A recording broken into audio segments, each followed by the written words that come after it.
Hello, my name is Peter from Basketball Network, and I'm joined here by Coach Joerger, iconic man behind the grit and grind. And his greatest era now sharing the knowledge here in Treviso, Adidas Eurocamp, and also the assistant coach of the Milwaukee Bucks. Excuse me. Thanks for taking your time with us. And I would like to start from your maybe earliest coaching journey in the IBA, CBA, and D League. You were a proven winner there, then you translated that success in the NBA as a head coach, as an assistant coach. How those early philosophies kind of influenced your approach to the game, starting from the very, very bottom and then working your way up? That's a good question because I was very lucky to become a head coach at age 26.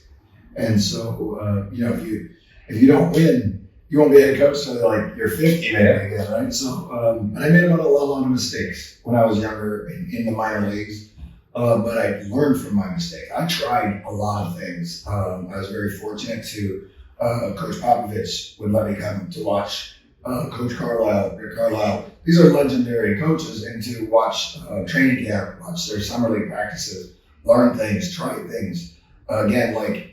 I would try Mike D'Antoni's offense. When I went to Phoenix, I was like, oh, Mike D'Antoni's offense. But then I had two centers, right? So, and so I learned those kinds of things. And I think, in today's game, whether it be in the NBA or Europe, to be able to have those opportunities to be a head coach and learn under the pressure really gets it, because a lot of young people don't get that opportunity. Yeah, for sure.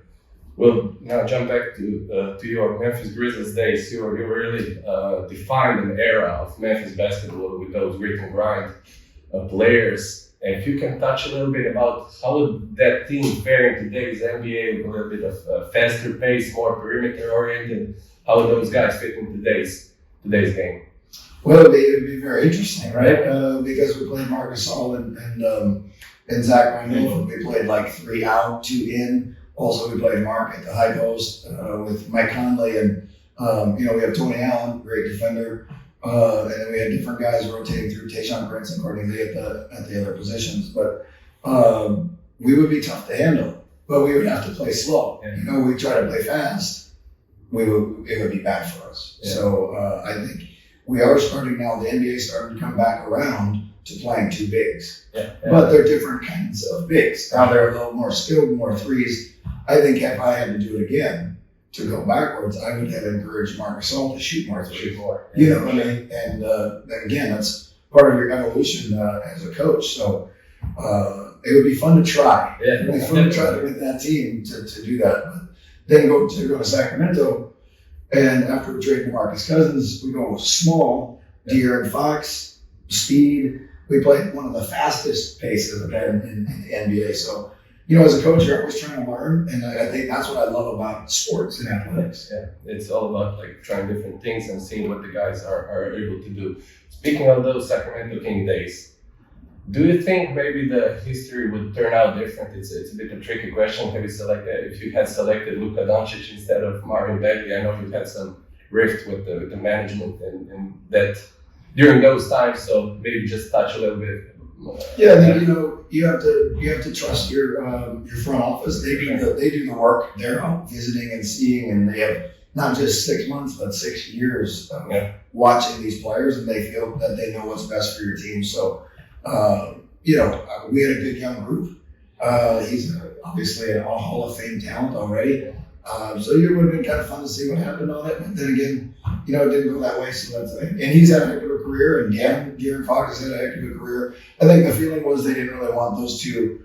There's only one ball. Yeah, to have one of them. They're both handlers. Yeah, for sure. That makes sense. We'll go a little bit of hypothetical route. If you can get any player, past or present, to coach him, to be around him, who would you choose and why? Oh, that's a good question. I will say this: I've been around, Giannis Antetokounmpo, Damian Lillard, James Harden, and Joel Embiid, and Marc Gasol and Zach Randolph, and some of the great players of our era. When you coach a great player, you have to be a better coach. Okay. I think people think, oh, he's a great player, it's just easy. No, they are very intelligent, like at a high level. So if you're not prepared and you're not knowing exactly what might happen, they're just like, you lose credibility with those players. So anyone, I would like, maybe I'm nostalgic, I would love to see those old Bulls teams. Like just to be in the gym. We were talking about way up here, Tony Kukoc with Jordan, with Jordan and Pippen and those kinds of teams, and they're running the triangle. I guess maybe I would answer more the team. I would like to see how that works. That works perfectly. And maybe the last question, your starting five from the guys you've coached. I know it's a hard one to coach. Yeah, there's 10 of them. let's try to give it like 2 guards, 2 forwards, and a center. Make it like a bit easier maybe for you. You have let's see, Joel Embiid and Marcus Gasol got to play together. Yeah. Right, because that would be very dynamic. And then Giannis Antetokounmpo and mercy, Damian Lillard and James Harden. Yeah, sure. Goodness gracious. The guy that nobody talks about is extremely talented was DeMarcus Cousins. Yeah. And then we got a young De'Aaron Fox is still coming up. I could go on. There's 12 guys. Yeah, I put you in the top spot coaching. Sorry, yeah. But it will be all for today. Thank you very much. Thanks for having me. I appreciate it. Yeah. Thank you.